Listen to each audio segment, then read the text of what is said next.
آگے بڑھانا چاہتا ہوں. اب معصوم امام جعفر الصادق علیہ الصلوۃ والسلام کی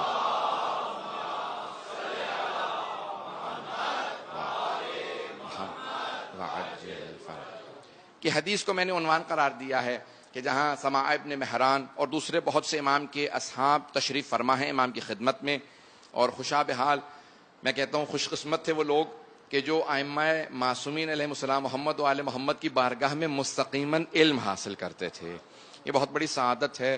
آج ہمارا صرف تصور ہمیں ایک مرتبہ لرزا دیتا ہے کہ ہم ان کی بارگاہ میں چلے جائیں. عزیزان گرامی، اب انسان تصور کرے کہ کچھ لوگ امام کی بارگاہ میں بیٹھے ہیں اور ایک بحث شروع ہوئی عقل اور جہل سے متعلق. تو سماع کہتے ہیں کہ امام علیہ السلام نے کہا اعرف العقل و جندہ، عقل کو پہچانو اور اس کے لشکر کو، اس کی فوج کو پہچانو، جہالت کو پہچانو اور اس کے لشکر، اس کی فوج کو پہچانو. کل میں نے حدیث یہاں سے شروع کی تھی، تہتدوا، ہدایت پا جاؤ گے. تو سماع کہتے ہیں کہ مولا ہمارے پاس کسی شے کا علم نہیں ہے الا ما علمتنا، سوائے اس کے کہ جو آپ علم ہمیں دے دیں. اب یہاں بڑے بڑے علماء نے جنہوں نے اصول کافی کی، اس حدیث کی تشریح کی ہے، شرح لکھی ہے، تفسیر کی ہے، میں ان کے اقوال دیکھ رہا تھا کہ یہ پورا موضوع عقل و جہل کا جو پورا موضوع ہے یہ غیب سے متعلق ہے. اگر امام معصوم نہ بتاتے تو کوئی غیر معصوم ہمت کر کے، کوشش کر کے ان تمام علوم کو اپنے پاس سے دریافت نہیں کر سکتا تھا اگر چھٹے امام نہ بیان کر دیتے. اگر وہ یہ بیان نہ کرتے ہمیں خود اپنی کوشش سے معلوم نہیں ہو سکتا تھا. تو اب علماء فقہا کا نظریہ یہ ہے کہ یہ غیب کا علم امام معصوم نے ہم تک پہنچایا کہ عقل اس کی فوج ہے اور جہل اس کی فوج ہے. اب یہ پوری میں آپ کے سامنے بحث پیش کرنا چاہتا ہوں. مولا فرماتے ہیں کہ اس کا وزیر، جو میں نے جہاں تک بات کو روکا تھا، عقل کے وزیر کا نام خیر ہے اور جہل کے وزیر کا نام شر ہے. خیر و شر کو آج پیش کرنا چاہتا ہوں. اور اس کے بعد جب فوج شروع ہوتی ہے تو مولا فرماتے ہیں کہ لشکر میں سب سے پہلا جو سپاہی ہے، عقل کے سپاہی، پہلے سپاہی کا نام ایمان ہے اور جہالت کے پہلے سپاہی کا نام کفر ہے.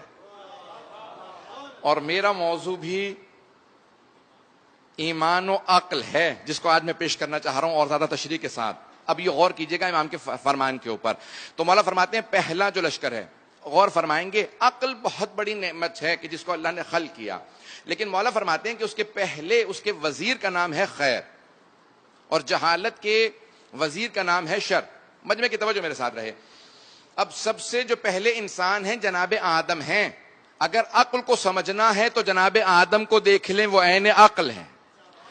اور اگر جہالت کو سمجھنا ہے تو ان کا جو ضد ہے، ان کا جو مخالف ہے، ان کا جو دشمن ہے وہ ابلیس ہے، اسے پہچان لیں. خیر کو دیکھنا ہے تو جناب آدم کو دیکھیں، شر کو دیکھنا ہے تو شیطان کو دیکھیں. یہ دونوں ہمیشہ متضاد رہے ہیں، دونوں میں ہمیشہ جنگ رہی ہے. اب میں آپ کے سامنے پیش کر رہا ہوں. شیطان نے کیا کہا تھا؟ کہا پروردگارا خلقتنی من نار وخلقتہ من طین، تو نے مجھے آگ سے بنایا ہے اور آدم کو مٹی سے بنایا ہے. آگ مٹی سے افضل ہے. علماء کہتے ہیں کہ شیطان نے صرف جناب آدم کی سامنے اس مٹی کے مجسمے کو دیکھا تھا، وہ جو ان میں نور چھپا ہوا تھا اسے نہیں دیکھا تھا. آج بھی بہت سے ایسے ہیں حتیٰ کلمہ پڑھ لیتے ہیں لیکن پیغمبر کو خاکی سمجھتے ہیں، نور کی طرف توجہ نہیں کرتے.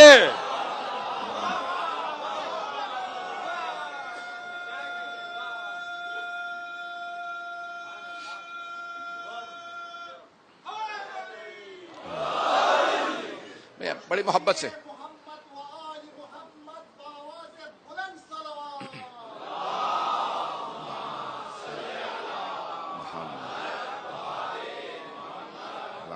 پھر بھی بآواز بلند محمد و آل محمد پہ صلوات پڑھیں.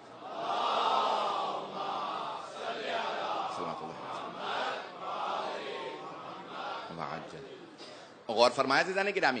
اب شیطان صرف جناب آدم کے اس مجسمے کو دیکھ رہا تھا جو مٹی کا بنا ہوا تھا. کہہ رہا تھا کہ پروردگارا مجھ میں چمک ہے، میں آگ سے بنا ہوں اس لیے میں اس سے بہتر ہوں. جناب آدم خیر ہیں، اس نے اس نور کی طرف، خیر کی طرف توجہ ہی نہیں کی. حدیث بہت طولانی ہے، اشارہ کرتے ہوئے آگے بڑھ رہا ہوں. مولا فرماتے ہیں کہ اگر ابلیس تھوڑا سا غور کر لیتا تو اسے سمجھ میں آ جاتا آگ میں خیانت ہے، مٹی میں امانت ہے. بہت پیارے انداز سے سن رہے ہیں، میں صرف اشارے کر رہا ہوں اور آپ آگے بڑھ رہے ہیں. آگ میں خیانت ہے. مولا فرماتے ہیں اگر آگ میں بیج ڈال دو، گندم کے کسی بھی پودے کے بیج ڈالو، جل کے راکھ ہو جاتے ہیں. مٹی میں ڈالو، ایک ایک بیج 700 گنا بڑی فصل واپس کرتا.